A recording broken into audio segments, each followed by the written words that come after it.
Delta State Governor Sheriff Oborevwori will on Monday, July 15th, 2024, swear in the newly elected chairman of the 25 local government councils in the state. Now, this follows Saturday's local government elections conducted by Delta State Independent Electoral Commission for chairmen and councillors in the 25 local government areas of the state.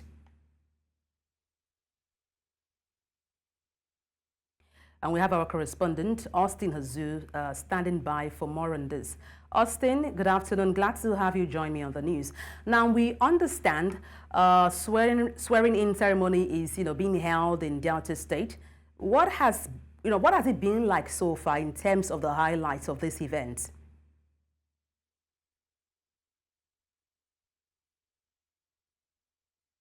Austin. Well, the swearing-in is about to commence here in the state capital, here in Delta State. Various local government chairmen-elects and their vice, including their supporters, have arrived at the state capital for the inauguration ceremony. And the event is currently holding at the event center, the Dome Event Center, along Opanam Road here in Asaba. The atmosphere from the premise where the event is holding is quite charged. Everyone seems to be so excited because the last local government election held, and it was 2021, and since then, before the tenure elapsed, now that we have the chairman-elect, so everyone seems to be happy that unlike other places where they have the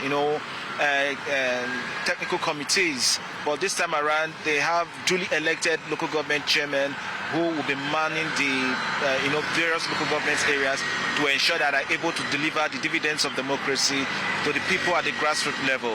So everywhere in the state capital here, precisely the PDP family is so excited about this achievement by the Delta State Governor, Sheriff Oborevwori, that he has not in any way, infringed on the Constitution, bringing in a caretaker committee.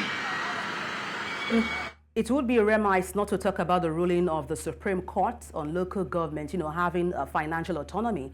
How do you perceive these officers in carrying out their official duties?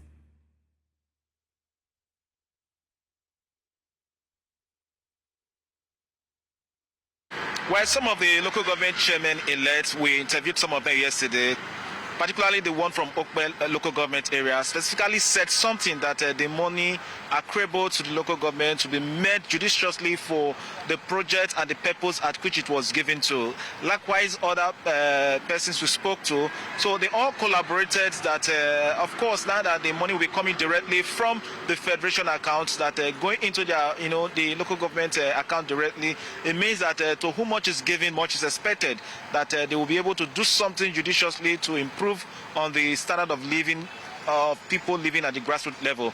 Don't forget to wear that within the weekend, when the governor, after casting his vote, he says something that he has been able to, save some money, awaiting the local government elected, that they will hit the ground running with the funds made available.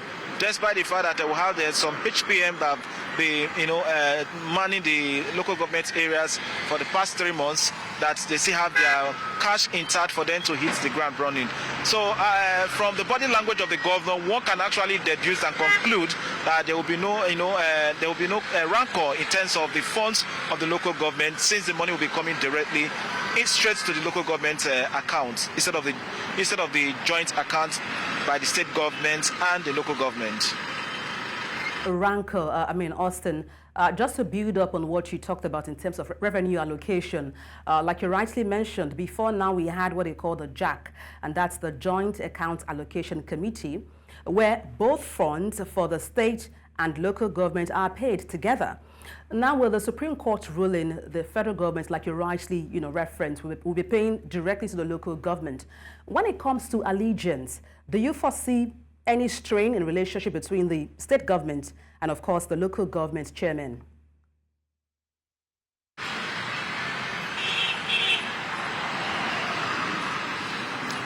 Well, I believe if we have had opportunity of reaching out to any of these local government chairmen, probably previous administrators would, be able, would have been able to explain it better for us.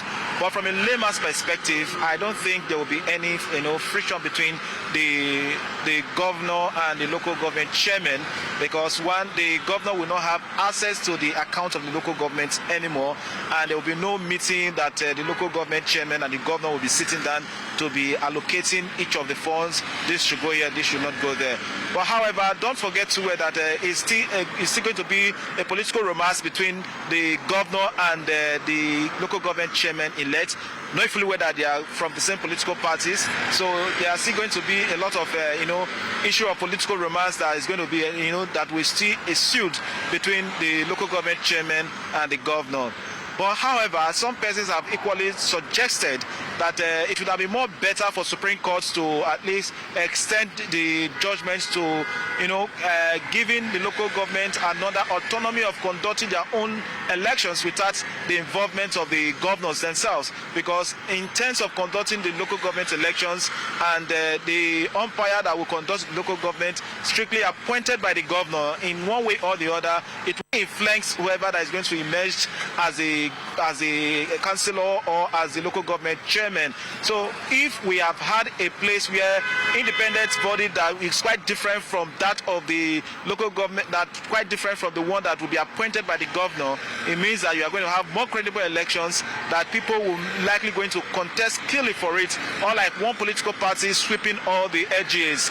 So in all, it shows that meanwhile, probably there might not be any political differences at the moment, but as time goes by, definitely you are going to have some issues that are going to play out in terms of royalty, in terms of allegiance to the governor, because of course you know quite well that once the fund that is no longer coming from the government, the joint account, it means that the local government chairman will now have that boldness for them to be looking at issues confronting the local government and begin to do things that will better the people at the grassroots level. Austin, thank you so much for your time on the news.